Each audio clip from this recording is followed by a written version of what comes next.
Bienvenue dans Next Épisode, votre podcast consacré aux séries télé tous les mardis à 19h sur Séance Radio et partout, tout le temps sur Internet, à retrouver à la demande sur vos applications favorites, Apple Podcasts, SoundCloud, Podcast Addict, etc. Quand je commence à bafouiller dès le début de l'émission, c'est que ça promet généralement.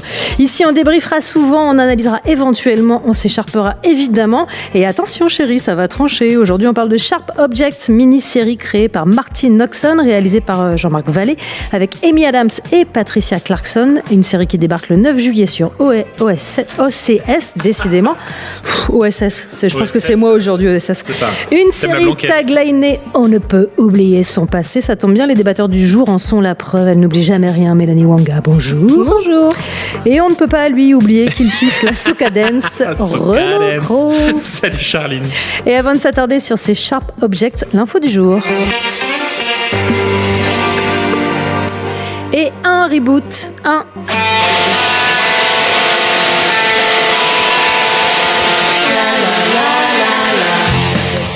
Daria, icône de toute une génération d'asociales sarcastiques, Doc Martens va avoir droit à une seconde vie. La série animée qui a fait les beaux jours de MTV devrait renaître sous le titre Daria et Jodie. Souvenez-vous, Jodie, c'était la brillante déléguée militante de la série. Tremble donc Lawndale. Est-ce que c'est une bonne idée ou pas ?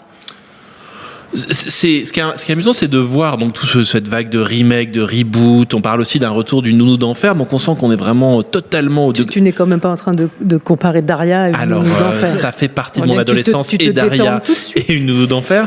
Mais en fait, c'est pas ça. C'est qu'on est vraiment dans un degré zéro de créativité où ça veut dire aussi autre chose que les séries d'il y a quelques années étaient peut-être un peu en avance. Et Daria correspond parfaitement à l'époque. Le cynisme de Daria, son personnage, à mon avis, correspond beaucoup mieux aujourd'hui à ce que peut être une certaine vision de la société. Donc je pense que ce retour-là peut être bénéfique par rapport à l'époque. Après, est-ce que ça va pas faire un peu redondant ? Des Daria, il y en a partout en fait. Mélanie. Non, là on est vraiment dans une entreprise de raclage de fond de tiroir pour moi. C'est vraiment, on se dit ah là là. Comment parler de Daria ? Moi aussi j'adore Daria évidemment. Le problème c'est que MTV, on sait que les clips ça marche plus, donc ils sont un peu en galère. Ils essayent de courir après la nouvelle génération, mais enfin moi je suis assez. Ils ont plus assez de mineurs enceintes, c'est ça aussi pour leurs enfants. Oui. Pardon. Il y a de Sweet 16, c'est ça. Mais est-ce que si on regarde les épisodes de Daria aujourd'hui, en fait, ça a très bien vieilli. Ça a pas pris une ride. Est-ce que c'est justement ça ? Est-ce que c'est nécessaire ? Non, bien sûr. C'est pas nécessaire en fait. Rediffusez-les les gars en fait. Faites-nous croire que c'est nouveau. Je crois que Hulu aux États-Unis a du coup récupéré l'intégralité. Oui. Tu dis quoi ? Tu dis Hulu ? Moi je dis Hulu. Ouais, mais parce que t'es français. Nous on est un peu les Americans. A récupéré l'intégralité du catalogue et des vieux épisodes. Et puis il faut savoir que les DVD ne sont pas trouvables en France de Daria, donc c'est aussi. Moi le seul truc qui m'a inquiété, c'est l'absence dans le pitch de Jane, la meilleure copine. Remplacée du coup par Jodie, mais qu'on aime bien Jodie. Oui. Qui est quand même super. Et comment elle s'appelait la sœur des Bill déjà ? Queenie, on l'adore. Elle sera là. On l'embrasse. Mais alors j'ai vu un tweet qui disait un truc très vrai quand même, qui disait que Daria aurait détesté les reboots si elle avait été à notre époque. C'est donc vrai. bon. Voilà. Bon, on attend de voir en fait, en quelque sorte. Comme d'habitude, quoi, en fait. Oui, on peut dire affaire à suivre. Affaire à suivre. Affaire à suivre et en attendant, mystère. What if after you die, part of you goes to heaven, part of you stays here, just to see how things turn out? Wind Gap. There was a murder there. Another one's missing now. Get me a story. Wind Gap, donc, c'est le nom de la petite ville du Missouri que Camille Pricker, journaliste, a quitté pour oublier le traumatisme qu'elle y a vécu enfant. Elle y retourne pour tenter de résoudre... Est-ce que j'ai le droit de le dire ? Oui. Pour tenter de résoudre une affaire criminelle. Oui, parce qu'on va essayer de donner le moins de spoilers possible. Mais ceci étant, du coup, ça va mal commencer. Ce titre, Sharp Objects, explication avant de débuter. Explication, eh bien parce que notre Camille, parce que donc elle s'appelle Camille, mais en anglais ça fait Camille. Donc le mec dit Ulu, mais il dit Camille. Non, c'est parce que, tout simplement parce que j'ai du mal à comprendre comment il l'appelait. Camille, ils sont malades. Camel, mais pourquoi s'appelle-t-elle Camel ? C'est Kamel Wally, c'est fou. Et en fait, donc cette jeune femme qui revient donc dans sa ville natale a un passe-temps, en tout cas une déviance personnelle. Elle se scarifie, d'où le sharp object du sujet. Et ça va être en lien évidemment vraiment avec l'intrigue, c'est que la douleur qu'elle s'inflige sur son corps est en fait en lien avec une douleur beaucoup plus profonde qu'elle va exorciser au fil des épisodes, évidemment. Une douleur que vous avez le droit d'expliquer ou... Ouais, on peut quand même en parler. C'est un trauma quand même qu'elle a vécu dans son enfance, et je pense au début de la série qui est quand même assez bien expliqué, qu'elle est pas, elle vit pas dans sa ville natale, alors que tous les gens en fait avec qui elle a grandi sont restés là-bas parce que c'est un peu des rednecks quoi. Mais elle s'en est écartée justement dû à ce trauma qui l'a amenée maintenant à s'automutiler. Ouais. Alors, c'est l'adaptation d'un roman de Gillian Flynn à qui on doit Gone Girl, donc on sait déjà dans quel registre on met les pieds quand même si on n'a pas le droit d'être trop spoil. Registre femme en colère et souffrante, femme vénère. Je suis voilà. Mais polar. Faux polar en fait, c'est-à-dire comme Gone Girl, c'est-à-dire. J'ai l'impression qu'on fait des mystères. On fait des mystères, on fait des chuchotages. Non, Inception de mystères. Quand je dis faux polar, c'est-à-dire que c'est plutôt un polar psychologique plus qu'un. En fait, on s'en fout assez vite de savoir qui a fait quoi, puisqu'il est question donc d'une disparition de jeune fille, et petit à petit l'intrigue va se resserrer autour d'elle et autour de ce qu'elle a vécu. Et évidemment, comme souvent dans les polars psychologiques, c'est en révélant ce qu'elle a de caché à l'intérieur que ça va révéler l'intrigue principale. Ce qui est un peu, à mon avis, la limite de l'histoire. Mais je me trompe ou je vous sens un peu sur la réserve tous les deux là? On n'a pas envie de se faire attraper par HBO. C'est ça. Il y a quelqu'un qui nous observe. Non mais effectivement, on nous a expressément demandé pas de spoiler. Pas de spoil non pas sur l'intrigue en général. Et à chaque épisode, il y a des révélations. Ouais. D'accord, mais enfin, on a quand même tous vu et entendu une bande-annonce dans laquelle on nous explique. Voilà. Elle retourne dans sa ville. Il y a des enfants disparus. C'est le pitch de Dolmen en fait. Elle retourne dans sa ville pour mener l'enquête. Alors quelle est donc la différence avec Dolmen, Mélanie, puisqu'on aborde le sujet? Tu viens de ressurgir Dolmen avec Ingrid Chauvin, c'est un podcast sur les séries, non? C'est bien. Tu disais quel est le pitch? Quelle est la différence avec Dolmen, puisqu'on fait la pas d'Ingrid Chauvin. Déjà, premier mauvais point de la série. Ingrid Chauvin et sa poitrine ne sont pas là. Non, pour moi, vraiment, le gros point fort, c'est la performance d'Amy Adams. On en parlait avant, c'est que vraiment, ils l'ont casté, ils se sont dit, allez, on va faire bingo aux Emmy Awards. Quoi. Ah oui. C'est tout de suite.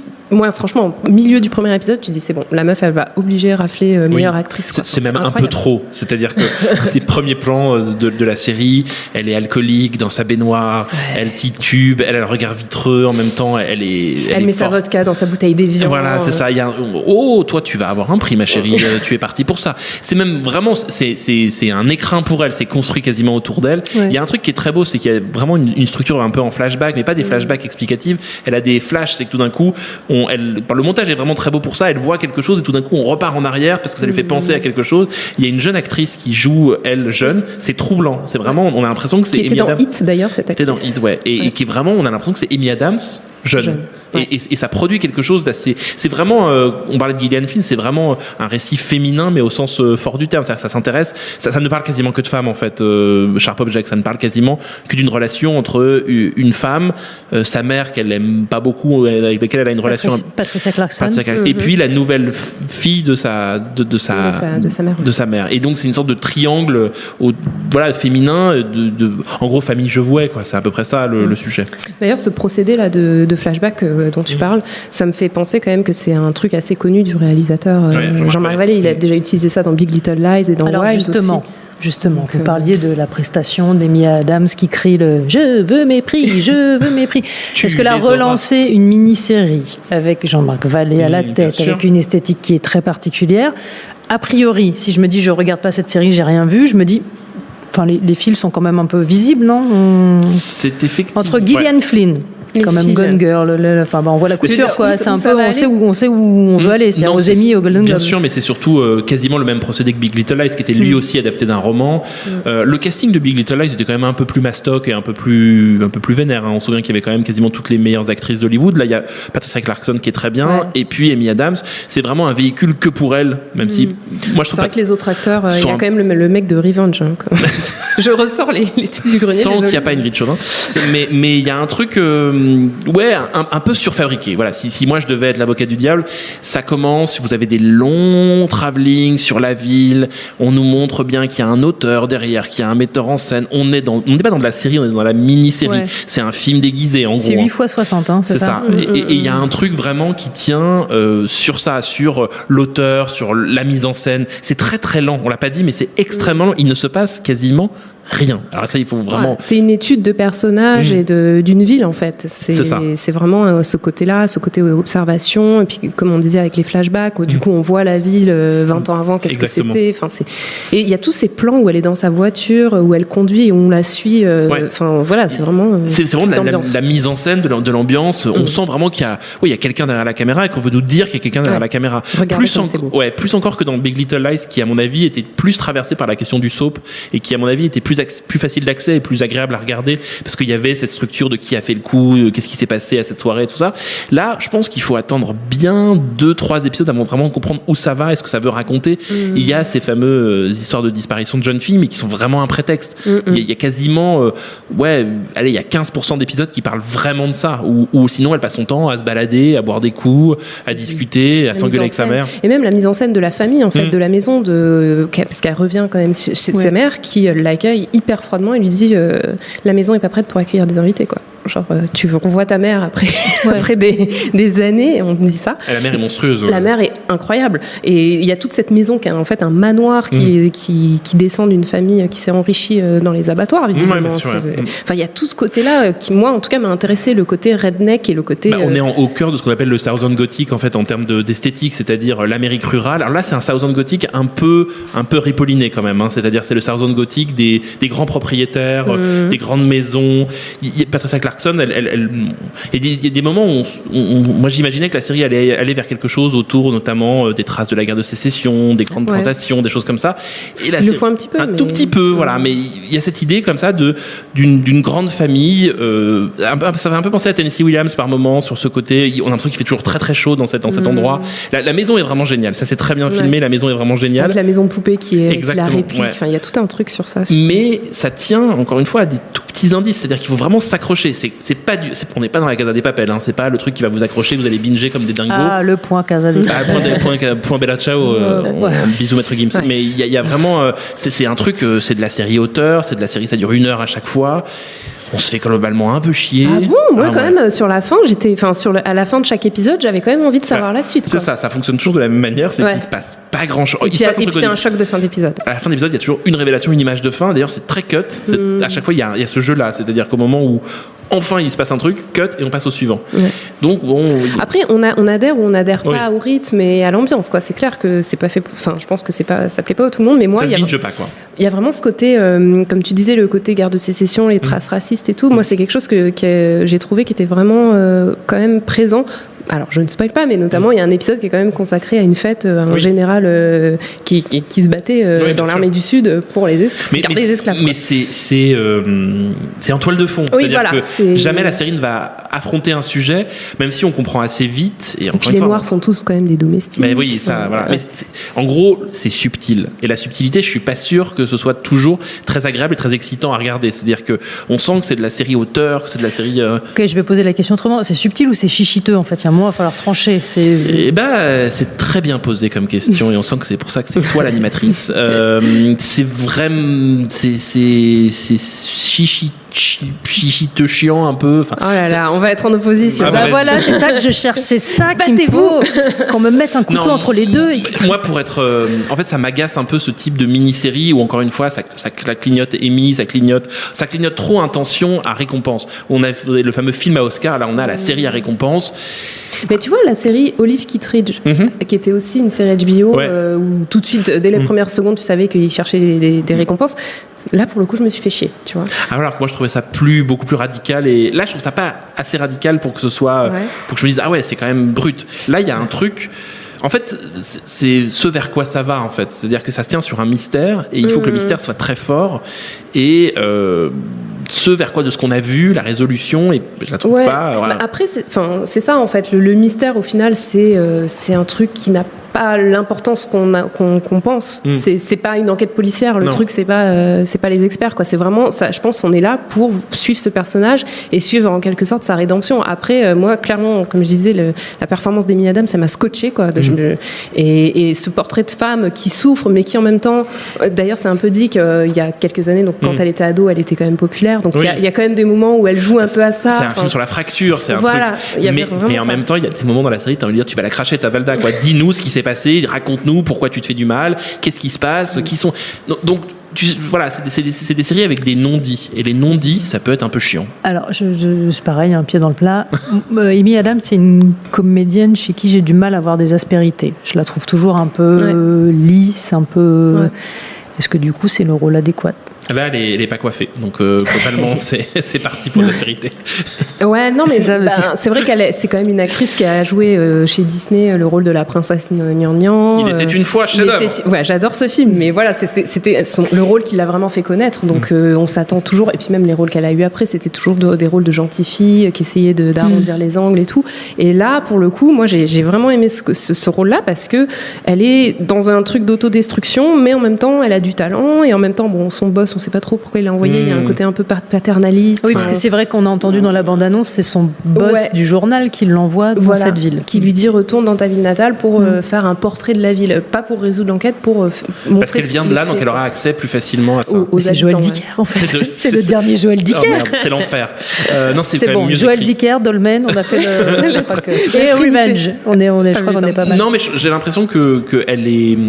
C'est une actrice assez intéressante, moi je trouve, notamment chez Tom Ford dans Nocturnal Animals. Je la trouvais assez géniale parce que elle a un côté de papier glacé qui peut se froisser assez vite. Là, c'est l'inverse, c'est-à-dire qu'on part, elle est vraiment défaite. Les premiers plans, on se dit cette dame ne va pas très très bien. Et la série joue comme ça petit à petit vers un retour comme ça en puissance du personnage. Ça manque peut-être un peu de... Moi, je trouve que, notamment, la question des scarifications dans la série, qui est vraiment le sujet, c'est adapté du roman de Gillian Flynn qui s'appelait Sur ma peau. Donc, on peut pas faire plus clair que ça en titre français. La série prend même un peu des pincettes, c'est-à-dire qu'on voit des choses, mais c'est pas le film de Marina. Je sais pas si vous vous souvenez de ce film de Marina Devan qui s'appelait Dans ma peau. C'est-à-dire sur l'échelle d'Isabelle Huppert, non? Et on est sur une exactement, on est sur une petite échelle Isabelle Huppert. On est sur une échelle de Picotti Picota, quoi. Et c'est pas. Et je me demande si ça tient pas aussi parce qu'elle a pas voulu aller assez loin. Tu n'es pas d'accord avec moi, Mélanie? En fait, moi, je trouve que c'est quand même montré, mais effectivement, c'est pas à tous les épisodes où il y a des grosses scènes de scarification, ce qu'aurait pu faire HBO, parce qu'ils n'ont pas peur de ça habituellement, du gore et tout. Après, je sais pas, parce que voilà, c'est difficile de traiter ces sujets-là sans tomber dans l'exploitation, en fait, sans tomber dans ouh là là, regardez comment elle fait. D'ailleurs, on se souvient, il y avait eu des polémiques avec 13 Reasons Why, comment on montre le suicide, comment on montre les gens qui souffrent à la télé, tu vois, c'est important, c'est intéressant comme question. Et pourtant, c'est le sujet. Ouais, c'est et donc, il y a une espèce d'entre-deux comme ça où, en fait, on nous montre beaucoup qu'elle boit, beaucoup d'alcool. Elle prend de la drogue, tout ça, et en même temps, on sent qu'il y a un palier qu'ils osent pas franchir, ce qui donne à la série un truc un peu étrange. Mais ça fait un objet, c'est pas rien, quoi. C'est un objet juste bizarroïde à regarder et pas du tout. Moi, je trouve la série pas du tout séduisante ni sexy, ce qui est quand même un risque énorme, je trouve, pour HBO, pour la série de l'été. C'est pas du tout sexy, quoi. Je sais pas. Moi, je pense que ça va plaire aux gens qui ont envie de regarder des séries type Big Little Lies pour l'été. Sauf que effectivement, il y a pas la plage là. À la place, c'est une ville un peu pourrave. Et on le disait en début d'émission, c'est une série produite par Marty Noxon, dont on a parlé il y a peu de temps parce qu'elle produit aussi Dietland et c'est à elle qu'on devait aussi Nurse Jackie. Est-ce qu'il y a quelque chose de l'ordre d'une patte dedans ou alors là on est vraiment passé une raideur dans le je savais que tu allais dire ça. Je sais pas pourquoi. Non mais je trouve qu'il y a un truc sans compromis et en même temps des portraits de femmes évidemment, mais le portrait de femme c'est tellement un truc tarte à la crème, ça veut rien dire un portrait de femme en fait. C'est comme des portraits d'hommes, c'est la même chose. Sauf que c'est moins souvent et souvent c'est moins bien traité, quoi. Évidemment, mais alors que c'est beaucoup plus joli. Mais c'est pas un genre un portrait de femme. Enfin, je veux dire, c'est ça que je trouve que c'est aujourd'hui devenu un argument marketing. On va faire un portrait de femme. Non, c'est un personnage féminin fort central. Je trouve que par exemple le personnage de Chris Messina, le flic. Il est pas très intéressant, il est pas très bien traité. Moi, je t'avoue que quand j'ai vu qu'il était dedans, je me suis dit quand est-ce qu'ils vont coucher ensemble? J'adore ce mec, je veux le voir torse nu. Mais bon, c'est vrai que sinon à part ça, c'était pas non plus. Mais on sent qu'ils surfent sur un truc. Ils essayent d'avoir enfin une série avec un personnage féminin complexe. Il est là. Mais j'ai pas l'impression que la série soit aussi complexe qu'elle voudrait nous le faire croire. En tout cas, de ce qu'on a vu jusque-là, moi j'étais un peu. C'est le risque d'adapter l'œuvre de Gillian Flynn, parce qu'en vrai, elle a 3 ou 4 bouquins, je crois. Ouais. Et Gone Girl étant le plus abouti, celui d'ailleurs qui a été adapté par le plus grand réalisateur, David Fincher, mais qui l'a quasiment remodelé. Voilà. Mais c'est vrai qu'il y a eu un film sur Dark Places qui était son autre roman, qui était avec Charlize Theron, réalisé par Gilles Paquet-Brenner. Oh là là, qui était pas très bien quand même. Je crois qu'on dit Giles Packard-Brenner. Packard-Brenner. Si on dit Ulu ou Lou, c'est pas trop. Mais... En tout cas, tous les deux, je vous tire mon chapeau car vous avez réussi cette mission quasi impossible de parler de Sharp Objects sans en dévoiler trop, mais en racontant quand même beaucoup. On c'était. Non, en revanche, je vais vous demander. Oh, tu voulais ajouter quelque chose? Je veux juste ajouter un truc par rapport à Martin Oxon qui est intéressant, c'est que Martin Oxon du coup a bossé sur Buffy contre les vampires, le point Buffy, et elle a bossé notamment beaucoup sur la 6e saison et la 5e saison où Amy Adams joue un petit rôle. J'en ai aucun souvenir. C'est la cousine de Tara quand la famille de Tara revient bien sûr, tout à fait. chercher. Bien vu. Donc voilà. Point Buffy, voilà, accompli. Et si je vous demande une recommandation, et je commence par toi, Ronan, parce que je vois que tu me regardes bizarrement. C'est l'antithèse. Puisque là, franchement, c'est-à-dire que plutôt que d'avoir une série féminine, dark, violente, moi je vous propose la série féminine joyeuse. Dolmen. Quand est-ce que ça revient la saga de l'été sur TF1? Faut faire quelque chose, les gars, là. Et si j'y vois au chapitre, non merci. Donc la saison 2 qui vient de commencer de The Bold Type, on avait adoré la saison 1. Vraiment, c'est moi c'est sur le papier tout ce que je peux détester. Hein. C'est-à-dire c'est le milieu du journalisme raconté par des gens qui n'ont jamais été journalistes à mon avis. C'est-à-dire c'est la rédactrice en chef qui est tellement sympa et qui te donne des conseils, qui te fait un chocolat chaud et des câlins. J'embrasse mes rédacteurs en chef, mais ils n'ont jamais fait ça avec moi. Tu vas être viré de tes journaux. Complètement. Et c'est vraiment une série feel good, mais au sens le plus positif du terme. Le feel good, c'est un mot qu'on emploie partout comme une espèce de tarte à la crème. Là, c'est du feel good, c'est-à-dire c'est la question du positivisme. Comment ces jeunes femmes, en saison 1, donc la saison 1 est disponible sur Amazon, comment ces jeunes femmes, en fait, qui sont des produits de leur époque, sont confrontées à des questions aussi variées que faut-il coucher avec quelqu'un de son bureau, ou par exemple la question des réfugiés. Vous voyez, c'est très large comme spectre. Effectivement. Et il y a un positivisme dans la série que je trouve absolument génial, une bienveillance totale. C'est la série qui vous dit allez, ça va aller, on va avancer. C'est un peu l'antithèse de Sharp Objects. Sharp Objects, on vous dit ça va très très mal aller et ta famille est un monstre. Et là, on te dit tes amis, c'est ta nouvelle famille. The Bold Type. Mélanie. Je vais te suivre dans la joie et la bonne humeur et je vais vous parler de Younger, qui est une série qui se passe, qui est aussi une série très joyeuse et très colorée, qui se passe à New York, qui raconte l'histoire de Liza Miller. Attention, moi aussi je prends l'accent. Ouais, bien sûr. Faut y aller, là on est full VO. Quoi. Donc Liza, en fait, qui est une maman d'une quarantaine d'années, qui cherche en fait à retourner au travail après avoir élevé sa fille pendant quasiment 20 ans, et on lui dit mais non, c'est trop vieille, c'est impossible, tu n'y arriveras pas. Donc en fait elle se dit je vais me faire passer pour une femme plus jeune, donc je vais me faire croire que j'ai 26 ans, et elle décroche un boulot dans une maison d'édition qui s'appelle Empirical, et donc tout le truc c'est est-ce qu'elle va réussir à garder son secret et en même temps pouvoir s'épanouir dans ce taf là et en même temps vivre la vie new-yorkaise. Ouais, c'est génial. C'est mignon, chouette. mais en même temps c'est intelligent, c'est par Darren Star, le créateur de Sex and the City. Dans la même veine que The Bold Type, exactement le même type de série comme ça, un peu très sucré mais qui marche très bien. À binger, Et alors, grâce à cette émission complètement bilingue, avec des people complètement fluents, je dis thank you Mélanie Mwanga, thank you Ronan Crowe. You're welcome Charlene Brew. Et du coup, on va la faire en français pour la suite. Next épisode, c'est terminé. Rendez-vous mardi prochain, même heure.